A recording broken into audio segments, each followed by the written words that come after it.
Assalamualaikum warahmatullahi wabarakatuh. Hello everyone, my name is Andri Cahya Hidayat. With student card is 241101060023. And today I will do my assignment about the interview. Move to the question number one. Saat saya meminta bahwa ujian akhirnya adalah membuat soal sendiri, apa reaksi pertama Anda? Bisa ceritakan perasaan Anda saat itu? When I was told that the final action was to make my own question, my first reaction was a little happy, even though it felt a little hard because I had many assignments in the university. I thought this test was useful because it made me study more. Oke, number two. Apakah Anda merasa cemas, tertantang, atau justru bingung? Mengapa dan jelaskan. I feel a little challenged and also confused. I feel challenged because this test was different from usual exam. But I also feel confused because I rarely make my own question. Or I'm not study before about how to make the test. So I was not used to it. Move to number three. Biasanya Anda terbiasa mengerjakan soal dari dosen. Bagaimana rasanya harus berpikir seperti dosen untuk membuat soal conditional atau reported speech? Usually I only answer question from the lecture. So when I had to think like a lecture and make question about the conditional sentence or reported speech, it was quite difficult. I had to think harder and understand the material first. So number four, apa tantangan terbesar Anda saat harus menciptakan skenario atau konteks dunia nyata untuk soal tersebut?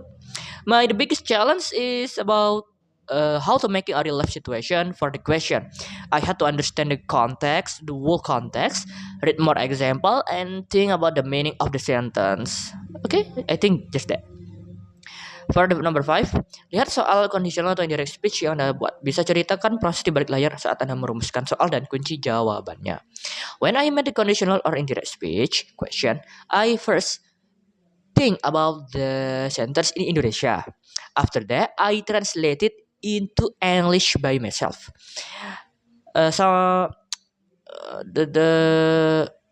Then I also use a translator and a little AI to help me check the sentence. Then I fix the question and the answer key. Okay, move to the question number 6. Apakah proses membuat soal ini membuat Anda menyadari sesuatu tentang materi grammar yang sebelumnya tidak Anda sadari saat hanya membaca buku teks? Okay, yes, this test made me realize that grammar is not only about formula. When I made the question, I had to read the material again. From that process, I understood the context more better. Move to number 7. Menurut Anda, apa perbedaan mendasar antara memahami grammar melalui latihan soal di buku teks dengan memahami grammar melalui tugas membuat soal kontekstual ini? Okay, the difference is when I only read grammar from textbooks, sometimes I don't really understand how to use it in the real life. I just know the material. But when I make my own question, I can understand more clearly how the grammar is used in the daily situation. Move to the question number 8. Berdasarkan soal conditional sentence, direct and indirect speech yang Anda buat, beri nilai diri Anda skala 1-10 dan jelaskan mengapa Anda memberi nilai tersebut. Sebutkan satu aspek gramatikal dari materi ini yang masih membuat Anda ragu. Okay. Based on the conditional sentence, direct and indirect speech question that I made, I give myself 8 out of 10. I think I understand context and can make sentence using the grammar, but sometimes I still forget the formula, so I need to open the book again. One part that still makes me unsure is the tense chance in indirect speech. I think I'm not really good about the indirect or direct and indirect speech, and sometimes I forget the formula in the grammatical context in conditional sentence type 3. Just that. For the question number 9, Anda diminta melakukan evaluasi diri dan menulis refleksi saat menulis bagian tersebut. Apa yang sebenarnya Anda pikirkan? Apakah sulit untuk menilai diri sendiri? When I wrote the self-evaluation and reflection, I do about my own strength and weaknesses. For me, it was not too difficult because I know what I can do and what I still need to improve. Okay, number 10. Menurut Anda, mengapa bagian refleksi ini penting untuk dimasukkan sebagai bagian dari bahan ajar atau ujian? Okay, I think reflection is important because it helps students know their strengths and weaknesses.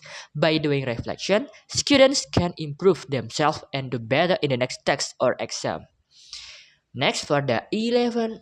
Dalam 150-200 kata, bandingkan pengalaman kognitif Anda saat membuat dan menjawab soal konstekstual sendiri dengan pengalaman Anda saat mengerjakan buatan dosen. Okay, when I met and answer my own contextual question, I feel that I understood the material more better. It was different from the answering question made by the lecture.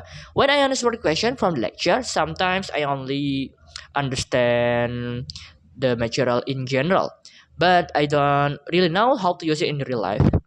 Making my own question made me think deeper because I had to understand the context, choose the right grammar, and make the answer key. I also realized that I still need to study